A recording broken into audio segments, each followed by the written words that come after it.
Para esto apareció el Hijo de Dios para deshacer las obras del diablo. La presencia de Cristo entre nosotros demuestra que Dios tiene el poder de cumplir todo lo que Él promete y que justamente en el centro del corazón de nuestra misión hay ciertas prioridades que son importantes para Dios, que forman nuestra vida y dirigen nuestra vida para que Dios cumpla sus propósitos en nosotros y a través de nosotros. Por las últimas semanas hemos estado reflexionando en la primera carta del apóstol Juan y hemos visto que el apóstol Juan está trabajando con los creyentes del primer siglo para mostrarles que hay ciertas prioridades, hay ciertos valores que son tan importantes para Dios que no podemos ignorarlos y no podemos olvidarlos. Cosas fundamentales que aparentemente parecieran muy básicas, pero en que entre más atención les prestamos, más atención les ponemos, más profundas se vuelven. Hay en 1 de Juan 2 temas principales en la carta, son resumidos y expresados con la siguiente frase. Juan dice en Juan capítulo 1, ese es el mensaje que hemos oído de Dios. Dios es luz, no hay ningunas tinieblas en Él. Ese es el mensaje. Después en el capítulo 3, versículo 11, Juan dice, ese es el mensaje, Dios es amor. Luz y amor son dos temas principales en la carta que apuntan al resultado de vivir en comunión con Dios, vida. Luz, amor, vida son tres palabras que en esta carta corren como las avenidas principales del pensamiento de Juan de las cosas más importantes en nuestra vida cristiana. ¿Qué significa que Dios sea luz? ¿Qué significa que Dios sea amor? ¿Qué significa que Dios sea nuestra vida misma? Bueno, significa que Dios nos ha llamado a un estilo de vida y a ser una comunidad de personas que valoran ciertas cosas. Por ejemplo, en el capítulo 1 y capítulo 2, Juan constantemente nos dice que si nosotros creemos en un Dios que es luz, entonces vamos a andar en la luz. Andar en la luz significa hablar la verdad de Dios, significa ser dirigidos por la palabra de Dios, de tal manera que a veces vamos a tener conversaciones difíciles. Vamos a hablar de cómo Dios limpia nuestros pecados. Vamos a hablar de las áreas donde nos quedamos cortos de lo que Dios espera. Vamos a hablar del proceso que Dios usa para santificarnos, para apartarnos, para ser hechos a imagen de Cristo. Adoración significa que estamos dispuestos a alinearnos verticalmente con quien Dios es y lo que Dios ha dicho.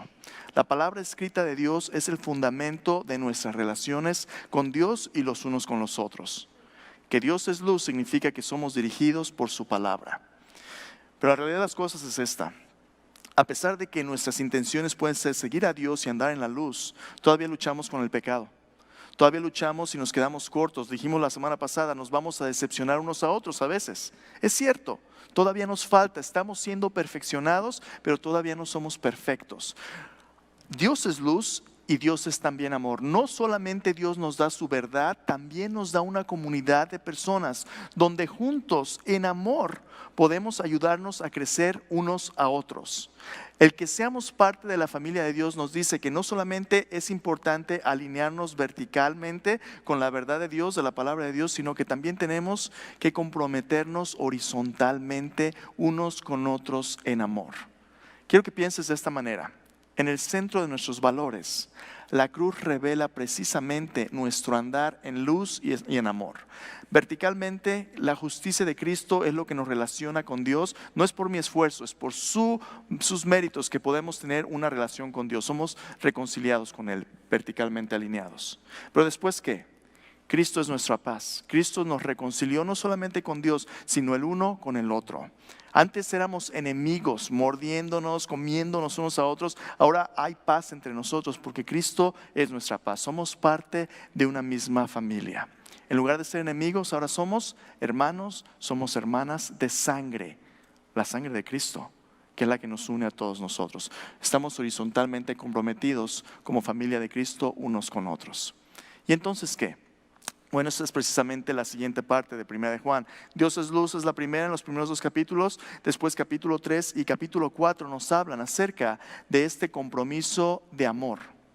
¿Qué significa andar en amor? ¿Qué significa estar horizontalmente comprometidos unos con otros? La semana pasada hablamos de la primera característica del amor en el capítulo 3. El verdadero amor permanece a pesar de las dificultades, a pesar de que me hagan malas caras, a pesar de mis expectativas, que te quedes corto, a pesar de ello yo permanezco en Cristo y permanezco en comunión unos con otros. En otras palabras, no dejes que el desánimo te saque del carril de seguir a Cristo. Mantente siguiendo en la dirección de Cristo. El verdadero amor permanece. Pero eso no lo es todo y eso no es suficiente. El día de hoy vamos a hablar de otra característica del amor de Dios, de esta comunión de hermanos y hermanas en Cristo, en el capítulo 4 de 1 de Juan, que tiene que ver con el discernimiento espiritual. El amor no es simplemente una emoción que uno siente y porque se siente bien a gusto y nos agarramos de la mano y jugamos a la rueda de San Miguel, ¿verdad? No se trata de eso.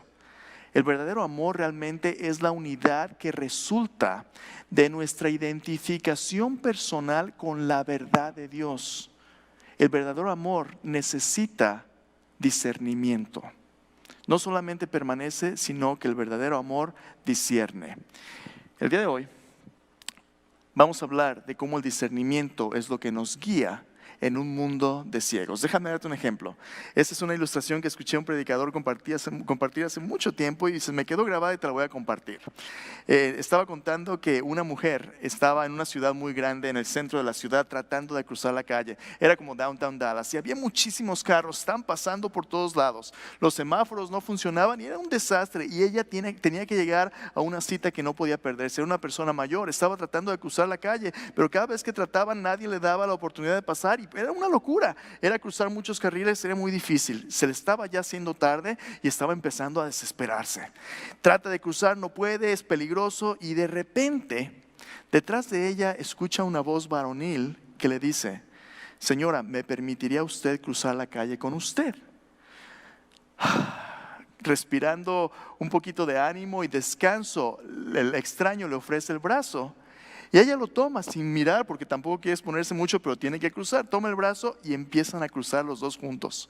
Y ahí van, y al principio van las cosas bien, pero entre más adelante le dan, el compañero incierto, pues como que no está listo a caminar y a veces como que da un paso incierto y empiezan a meterse en problemas porque los carros vienen por todos lados, uno casi les pega y la señora empieza a desesperarse y corre y lo jala al acompañante de la mano y acaban del otro lado, pero acaban en el suelo y la señora está mirando en el suelo y está súper enojada y dice: estás tú loco, tú nos quieres matar, ¿cómo te atreves a cruzar la calle de esta manera? Y dice: señora, precisamente por eso yo le pedí que me ayudara a cruzar, porque yo soy ciego. Ahí hay un problema, ¿verdad?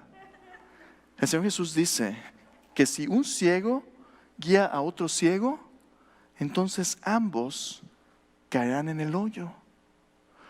Muchas veces en la iglesia nos vemos unos a otros y asumimos ciertas cosas de nuestra vida espiritual que no son necesariamente ciertas. Después de que un tiempo ya tiene una persona en una iglesia o algo y empieza a asistir, todo el mundo piensa que ya es lo mismo, ¿no? Hermano, hermana, ¿cómo está? Bienvenido, oiga, qué bonita Biblia. ¿Pero has escuchado alguna vez su testimonio? ¿Has escuchado alguna vez cómo le entregó su vida a Cristo? ¿Le has compartido tú el evangelio? ¿Has escuchado acerca de su bautismo? ¿Has escuchado de la doctrina que esta persona cree? Porque si no te has tomado el tiempo de descubrir lo que una persona realmente cree en verdad, es posible que tú te dejes guiar o asumas cosas que no son realmente ciertas.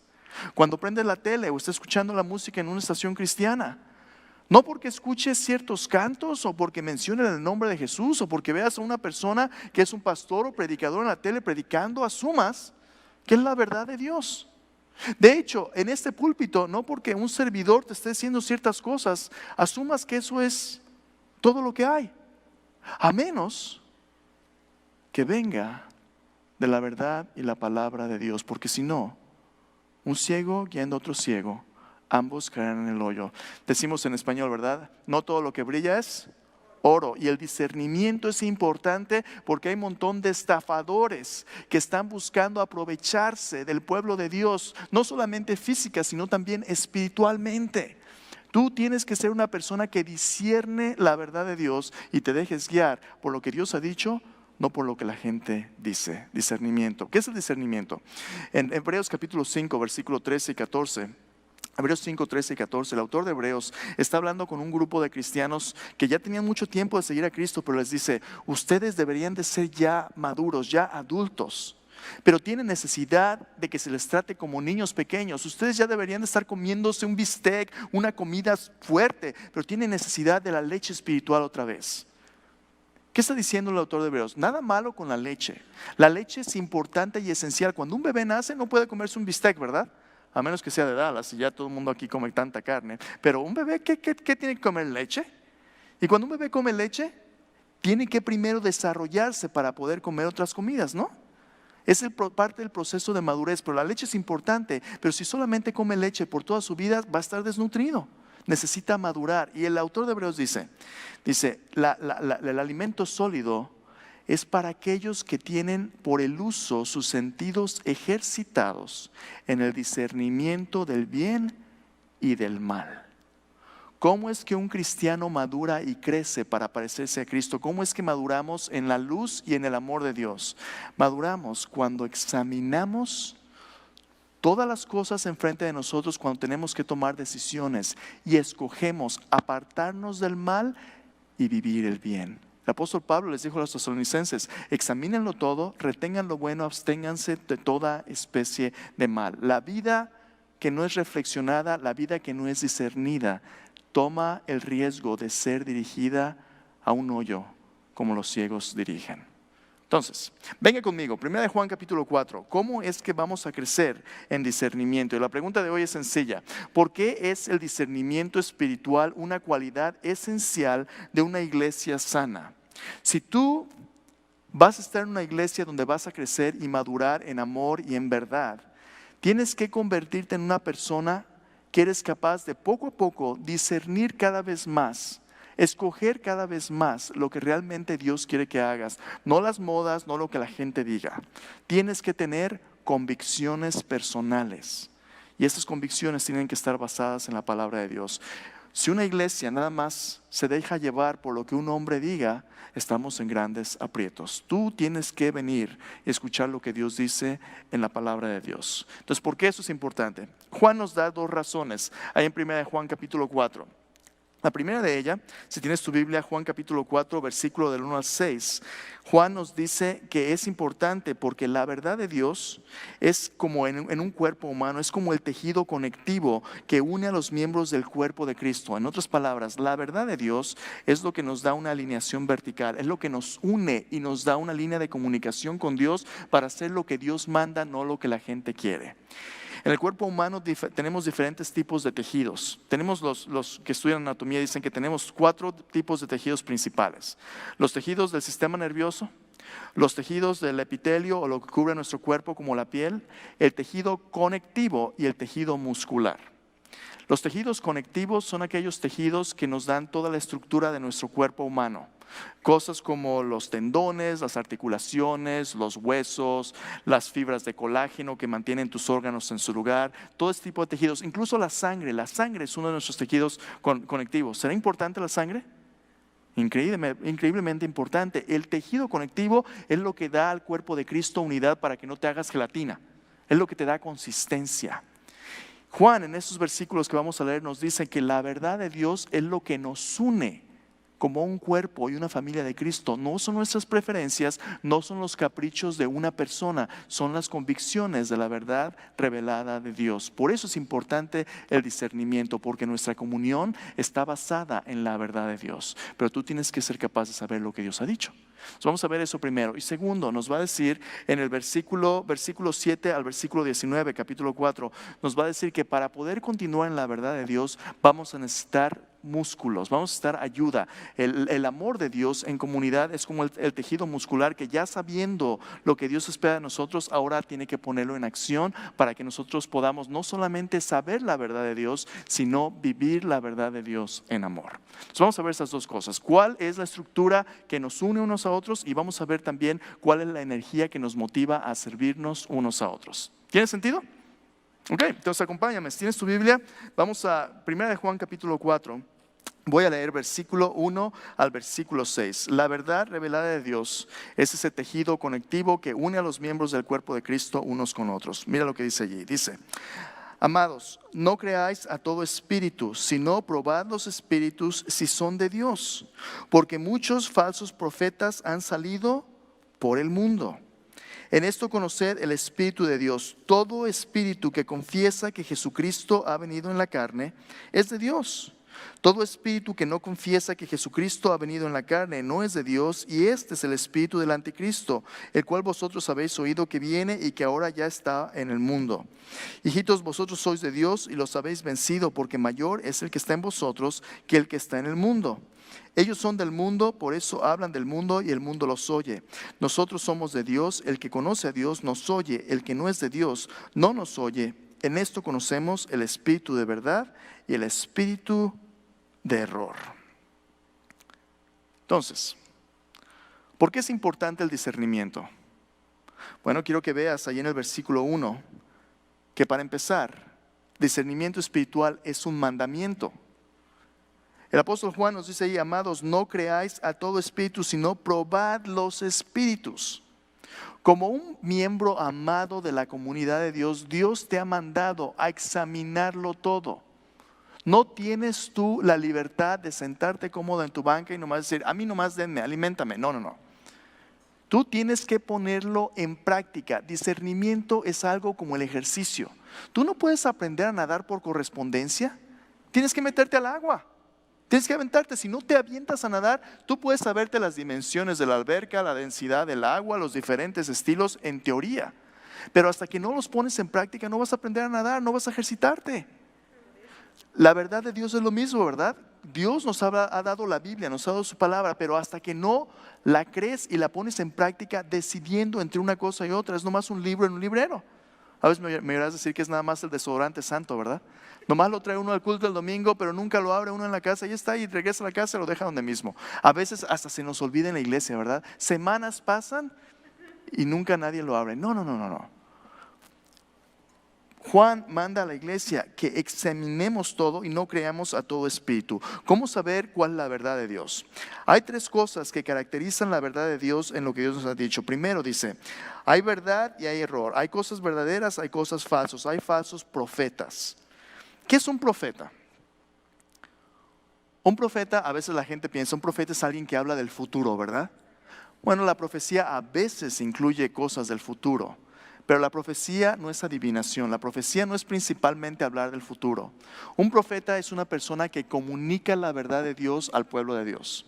Un profeta es un portavoz de Dios, es alguien que comunica la palabra de Dios. En el Antiguo Testamento Dios le prometió al pueblo de Israel en Éxodo y en los primeros 5 libros de la Biblia que Dios, así como hablaba con Moisés, iba a continuar enviando profetas para hablarle su palabra. El pueblo de Israel no debería de ser un pueblo que era guiado por adivinos o por caprichos sobrenaturales o por nada que tuviera que ver con la religión pagana. Ellos iban a ser una comunidad que prestaba atención a la palabra de Dios por medio de sus profetas.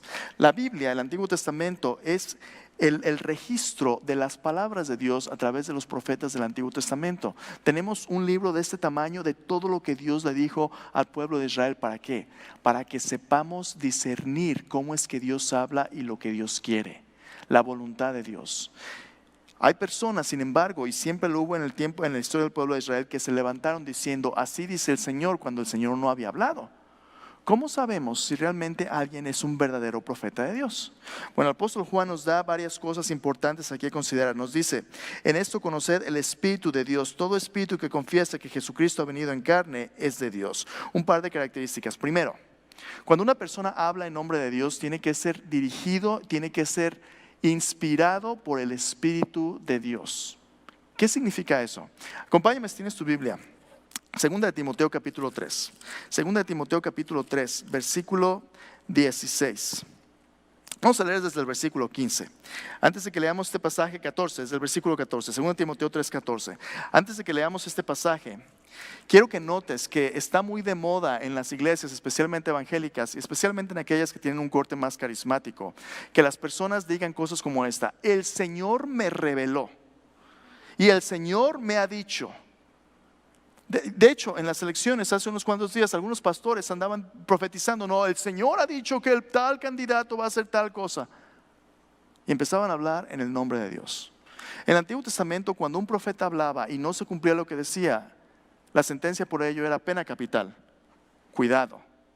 Cuando tú dices Dios me ha hablado, quiero que pienses en lo que estás diciendo porque esas son palabras mayores. Estas son de las grandes ligas. ¿Qué significa cuando decimos que Dios ha hablado? El apóstol Pablo, hablándole a Timoteo, le dice cómo es que puede tener él una brújula para discernir cómo es que Dios habla. Mira lo que dice 2 Timoteo 3:14, dice: pero persiste tú en lo que has aprendido y te persuadiste, sabiendo de quién has aprendido, y que desde la niñez has sabido las sagradas escrituras, las cuales te pueden hacer sabio para la salvación por la fe que es en Cristo Jesús. Toda la escritura es inspirada por Dios y útil para enseñar, para redarguir, para corregir, para instruir en justicia, a fin de que el hombre de Dios sea perfecto, enteramente preparado para toda buena obra. ¿Te fijaste? Versículo 16 nos dice: toda la escritura es inspirada por Dios. El Espíritu de Dios, Pedro también, el apóstol Pedro en su primera carta nos dice que el Espíritu de Dios inspiró a los hombres de Dios a escribir, segunda de Pedro, escribir la palabra de Dios, la Biblia. Cuando decimos que Dios ha hablado, decimos que Dios ha comunicado su verdad sin error a los seres humanos a través de medios humanos, especialmente a través de la Escritura. La única fuente que tenemos, que todos nosotros hoy podemos accesar, que sabemos a ciencia cierta que es la palabra de Dios, es lo que tienes enfrente en tu Biblia. Pero algunas personas dirán: bueno, ¿será que Dios ya no habla de otra manera? No, Dios es Dios, Dios puede hacer lo que Él quiera. Dios puede hablar de cualquier manera, pero aquí está lo interesante. Cuando alguien dice que Dios habla de esta manera u otra, primero vamos a preguntar: ¿significa que lo que esta persona está diciendo está a la par con la Escritura? No. ¿Por qué no? Porque sin duda alguna Dios ha inspirado esto. Lo que una persona dice, signo de pregunta, está en veremos, ¿no? Vamos a ver. Por eso Juan dice: vamos a discernir los espíritus, vamos a examinar. Ok, si lo que esta persona dice está en conformidad con lo que Dios dice en su palabra, no hay problema, ¿verdad? Si lo que esta persona está diciendo tiene consistencia aquí, no hay problema. Si lo que la persona dice contradice lo que Dios dice claramente en la Biblia y su palabra, eso no es de Dios. Entonces, primera pregunta: ¿qué es lo que Dios dice? Si no sabes lo que Dios dice, cualquier persona que diga lo que diga, pues te va a dar igual, ¿no? Vas a acabar siguiendo posiblemente enseñanzas falsas. Entonces, esta es la verdad inspirada de Dios, pero no lo es todo. ¿Te fijaste? Dice: todo espíritu que confiesa que Jesucristo ha venido en carne. La palabra escrita de Dios, la Biblia, nos apunta todavía a una revelación más grande de quién es Dios. En Hebreos capítulo 1, el autor de Hebreos dice: Dios, habiendo hablado muchas veces, de muchas maneras, en otro tiempo a los padres por los profetas, en estos últimos días nos ha hablado por el Hijo, a quien constituyó heredero de todo y por quien asimismo hizo el universo. Cristo, la palabra viva, es la máxima y palabra final de Dios, todavía más grande que lo que tenemos en la Biblia. Pero aquí está lo interesante: cuando tú y yo escuchamos y ponemos atención a la palabra escrita de Dios, la Biblia siempre apunta a la palabra viva de Dios, Cristo Jesús. El propósito de toda la Biblia es revelarte a la persona de Cristo para que tú tengas una relación personal con Él. No adoramos la Biblia, no somos bibliólatras. Adoramos al Dios vivo por medio de su Hijo Cristo Jesús, la palabra viva. Entonces, cuando tú lees tu Biblia y crees tu Biblia, la Biblia te apunta a Cristo Jesús. Pero aquí está la cuestión: la Biblia te apunta a Cristo Jesús de una manera rica, llena de doctrina, llena de definiciones, de enseñanzas, de principios. Porque no es suficiente decir las palabras. Si ahorita tú le preguntas a la mayoría de la gente: oiga, ¿tú crees en Jesús? ¿Qué te va a decir la mayoría de la gente? Sí, yo creo. Pero no significa lo que la Biblia dice, ni el creo ni Jesús. La gente te va a decir de Jesús todo tipo de opiniones. Si le preguntas a un mormón, Jesús es un espíritu hermano de Satanás. Si le preguntas a un testigo de Jehová, Jesús es la primera criatura de Jehová, una creación divina, un ángel como el arcángel Miguel. Ese no es el Jesús de la Biblia. Entonces, ¿qué está diciendo Juan en esta palabra? Examina no solamente lo que la gente dice, sino a dónde te lleva, qué significan las cosas. La verdad bíblica, la verdad de Dios es inspirada por el Espíritu Santo, lo cual significa que está en armonía con la enseñanza bíblica. Pero no solamente esto, apunta, es cristocéntrica, apunta a una relación personal con el Jesús de la Biblia. No simplemente las palabras son suficientes. En el contexto en el que Juan escribió su carta, había personas, todavía no había un gnosticismo, pero había herejías que empezaban a surgir, donde la gente decía las mismas palabras, pero tenía otro significado. El gnosticismo que se desarrolla siglos después del primer siglo, era un movimiento tan poderoso que compitió con el cristianismo, ganando a la gente porque decía las mismas palabras, pero significaba otra cosa. Entonces Juan está diciendo aquí, la verdad importa porque es lo que nos une unos con otros. Déjame darte un ejemplo.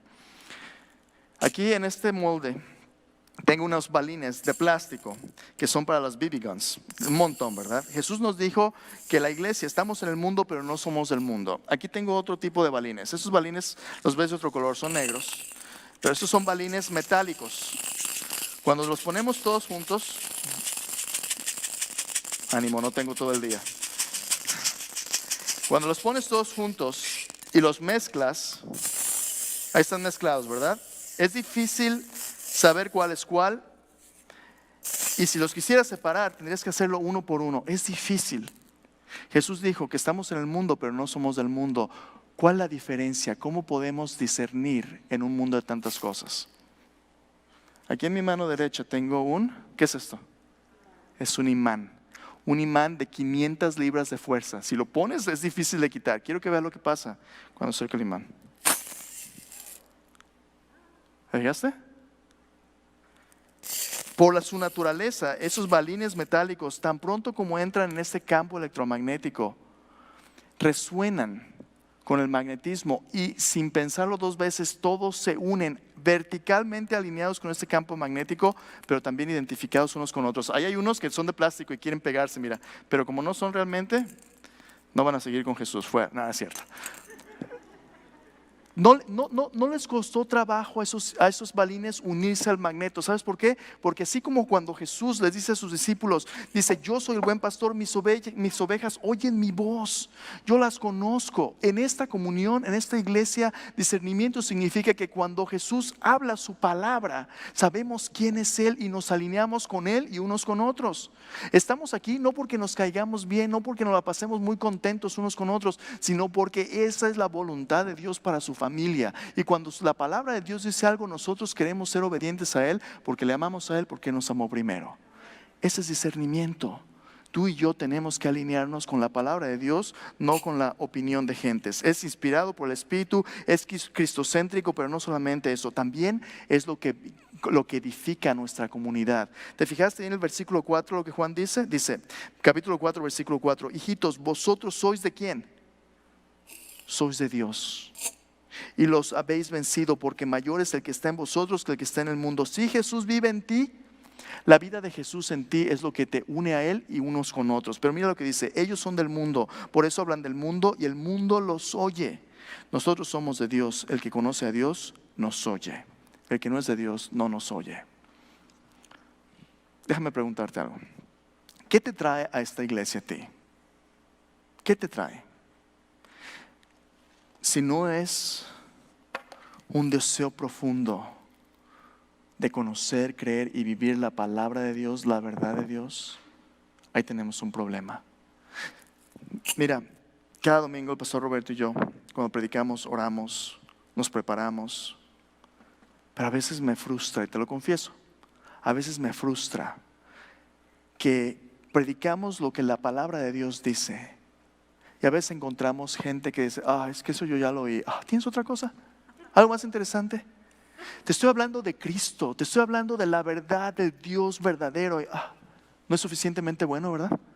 Pero si alguien te dice lo que quieres oír, comezón de oír, vamos a llenar estadios, ¿no? ¿Cuántas personas van a escuchar o van a estar hoy sintonizando el Super Bowl? Millones. Millones. ¿Sabes tú que en días como el Super Bowl las iglesias tienen que calcular sus programas dependiendo de eso y no hacer programas porque si no nadie viene? ¿En serio? No me malentiendas, están bien los deportes, échale ganas, diviértete, está bien. Pero ¿te tienes que divertir poniendo la verdad de Dios como segundo espacio? No, la verdad de Dios es lo más importante que nos une, porque si no, si cuando Jesús hablas, tú no respondes, es porque tú no le perteneces a Él. Pero si tú, cuando Dios habla, en obediencia y en humildad respondes a Él, es porque tú le perteneces a Él. Eso es lo que Juan dice. Cuando tú oyes a Dios, es porque tú le perteneces a Dios. Si tú te quedas en tu casa y puedes quedarte meses y no sientes ningún deseo de estar en comunión con tus hermanos, ahí tenemos un problema. Y eso es lo que Juan dice, es el siguiente, el tema del amor. Entonces, primero, la verdad de Dios es ese tejido, esa fuerza que nos une con Dios y unos con otros. El amor de Dios es el tejido muscular, no tejino, tejido con D, tejido muscular que mueve a los miembros del cuerpo de Cristo a edificarse unos a otros. Si Dios espera que obedezcamos su palabra, ¿cómo le vamos a hacer? Mira lo que dice el versículo 7. Amados, amémonos unos a otros porque el amor es de Dios. Todo el que ama es nacido de Dios y conoce a Dios. El que no ama no ha conocido a Dios porque Dios es amor. En eso se mostró el amor de Dios para con nosotros, en que Dios envió a su Hijo unigénito al mundo para que vivamos por Él. En esto consiste el amor, no en que nosotros hayamos amado a Dios, sino en que Él nos amó a nosotros y envió a su Hijo en propiciación por nuestros pecados. Amados, si Dios nos ha amado así, debemos también nosotros amarnos unos a otros. Entonces Dios habla su verdad y nos dice, examínenlo todo. ¿Cómo vamos a escoger? A veces no sabemos. No estás solo. Tienes hermanos y hermanas que te van a ayudar, pero aquí está la mentalidad que debemos tener. Cuando te sientes paralizado por las decisiones en tu vida, el músculo viene de tus relaciones personales con tus hermanos horizontalmente, los que te apoyan, los que te dicen no te rindan, échale ganas porque Dios te está llamando. La palabra de Dios se discierne mejor en comunidad. Por eso la iglesia tiene que ser siempre la comunidad. Cuando nos reunimos para adorar, hermanos, no es para llenarte el tanque, es para que los tanques que ya están llenos compartan unos con otros el caminar en Cristo. A veces vivimos una espiritualidad donde dices, ay, tengo que llegar el domingo porque ya siento que ya no llego. Si tú llegas aquí a rellenar tu tanque nada más el domingo, significa que no comes en la semana. Estás muriéndote. ¿Qué es lo que Dios quiere? Que toda la semana tú leas tu Biblia, tú ores, tú vivas por Cristo, y que cuando lleguemos aquí, sé que como hacemos convivio, cada quien trae su propio guisado, ¿verdad? Y si cada quien trae algo para compartir, pues hay un montón de comida. Imagínate que la iglesia fuera, cuando hacemos un convivio, una persona trae un guisado y todos los demás traen nada más que hambre. Pues ¿de qué sirve eso, no? Si todo el mundo trae un poquito, entonces todos compartimos. Es lo que dice aquí Juan. Juan dice esto: el verdadero amor no viene para ver qué saca de la iglesia, sino viene para dar. Así como Cristo dio su vida por nosotros, así como Cristo lo puso todo primero para que nosotros tuviéramos, ahora de lo que Él nos da, tenemos que compartir. La iglesia tiene que ser una comunidad donde, como ¿se acuerda la churumbela, el juego? Todos ponen. Si todos ponemos, siempre va a haber para compartir. Pero si somos de los que juegan y que nada más quieren que les toque el toma todo, pues ya perdimos, ¿no? Si todo el mundo es un toma todo, ya perdimos todos. Entonces, cuando todos ponemos un poquito, es lo que Juan dice aquí: en esto se mostró el amor para con nosotros. No en que nosotros hayamos amado a Dios, sino que Él nos amó primero y envió a su Hijo en propiciación por nuestros pecados. Mira el versículo 11. Dice: amados, si Dios nos ha amado así, debemos también nosotros amarnos unos a otros. Versículo 12. Nadie ha visto jamás a Dios. Si nos amamos unos a otros, Dios permanece en nosotros y su amor se ha perfeccionado en nosotros. En esto conocemos que permanecemos en Él y Él en nosotros, en que nos ha dado de su Espíritu. Entonces, el amor de Dios da vida y nuestro ejemplo es Cristo Jesús. Si resonamos a la verdad de Dios y nos alineamos verticalmente con Jesús, horizontalmente, cuando nos comprometemos unos a otros, nos ayudamos a ser como Jesús, porque solo ninguno de nosotros podemos. Mire sus balines, ¿cómo están ahí? Apiñados unos con otros, ¿verdad? Juntos. Y si tratas de quitarlos, los de afuera más o menos se quitan más o menos fácil. Pero entre más cerca estés de Jesús, más difícil es. Son 500 libras de fuerza. Los de en medio tienes que quitarlos con algo que les rasque. Están tan agarrados que una catástrofe solamente los puede arrancar. Entre más cerca estás de Jesús, más cerca estás de tu comunidad de fe. Entre más lejos estás de Jesús, más lejos tú vas a estar y más frío de tu comunidad de fe. No me digas que amas a Jesús, a quien no has visto, sino amas a tus hermanos, a quien ves a diario. Es lo que Juan dice aquí. Pero hay algo más. El amor de Dios tiene el poder de vencer el juicio, el temor y el odio. Mira lo que dice aquí, versículo 13. En esto conocemos que permanecemos en Él y Él en nosotros, que nos ha dado de su Espíritu. Nosotros hemos visto y testificamos que el Padre ha enviado al Hijo, el Salvador del mundo. Todo aquel que confiese que Jesús es el Hijo de Dios permanece en Él y Él en Dios. Nosotros hemos conocido y creído el amor que Dios tiene para con nosotros. Dios es amor. El que permanece en amor, permanece en Dios y Dios en Él. En esto se ha perfeccionado el amor en nosotros para que tengamos confianza en el día del juicio, pues como Él es, así nosotros somos en este mundo. ¿Qué está diciendo ahí Juan? En lugar de venir a juzgarnos unos a otros y criticarnos unos a otros, tienes que ser perfeccionado en amor. Dios no te llamó a criticar a tu hermano o hermana. Dios te llamó a entregar tu vida por tu hermano o tu hermana para que tu hermano y hermana se parezcan más a Jesús. No los critiques, anímales, sírveles. Su amor tiene que vencer los juicios, pero hay más. Versículo 18. En el amor no hay temor, sino que el perfecto amor echa fuera el temor, porque el temor lleva en sí castigo, de donde el que teme no ha sido perfeccionado en el amor. Tú has oído en las escuelas de los bullies, ¿verdad? Los niños que se aprovechan de otros más débiles que ellos. Es un problema real. Es una epidemia. Aquellos que se aprovechan de otros. Hay bullies espirituales también, que en la iglesia nada más están criticando, nada más están poniendo gente que quedando en mal. ¿Sabes qué hay en el corazón de todo bully? Cobardía y temor. Temor e inseguridad. Cuando tú eres una persona criticona en la iglesia, cuando tú no te entregas para el beneficio de alguien más, es porque tienes miedo a algo. Miedo a que te conozcan por quien realmente eres, miedo al rechazo, miedo a no ser lo que tú esperabas ser, miedo a muchas cosas, pero el amor de Dios echa fuera el temor. No le tengas miedo a Cristo. Si tú confías en Él, Él sabe cómo cuidar de ti. Confía en Él. El amor de Dios vence el juicio, el temor y el odio.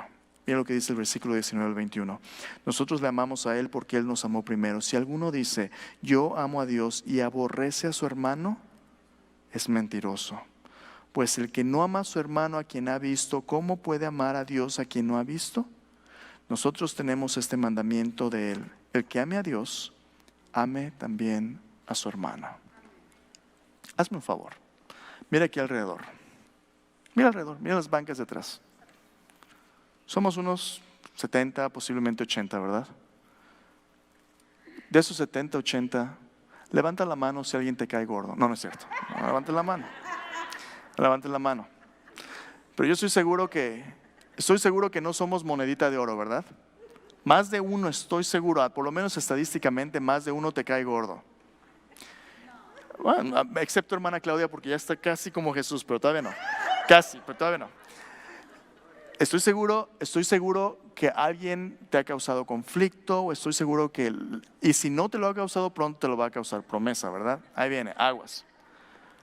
A lo mejor habrá un momento en que tú digas, ¿sabes qué? Esa iglesia a mí ya no me gusta. Mejor voy a otro lado. Tú tienes que ir a donde Dios te diga que vayas, ¿verdad?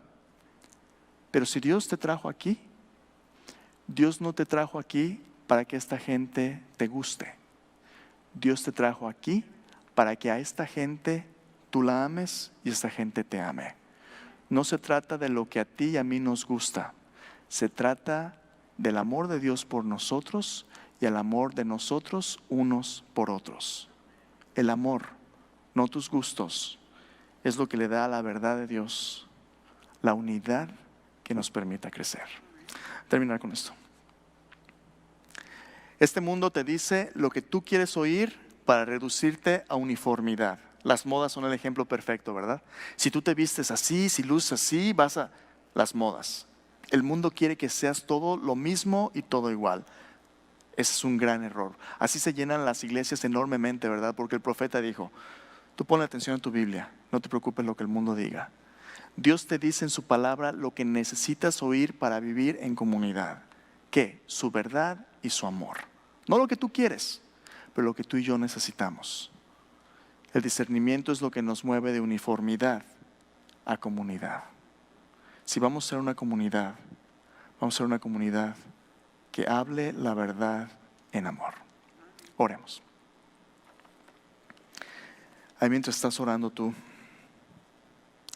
déjame preguntarte, ¿cómo es que tú te proteges de los estafadores espirituales que tratan de distraerte de tu devoción a Cristo, de tu dependencia de la palabra de Dios, la Biblia? ¿Cómo te estás protegiendo para no dejar que cualquier ciego te guíe?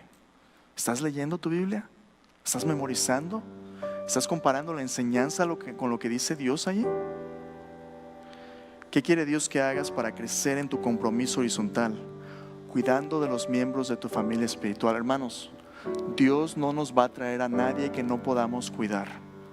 Dios nos está trayendo familias nuevas que están hambrientas de la palabra de Dios, y nuestro trabajo y nuestro llamado es ser sanos para poder servirles a ellos. No se trata de lo que nosotros queremos, se trata del amor que Cristo quiere que tengamos por todos.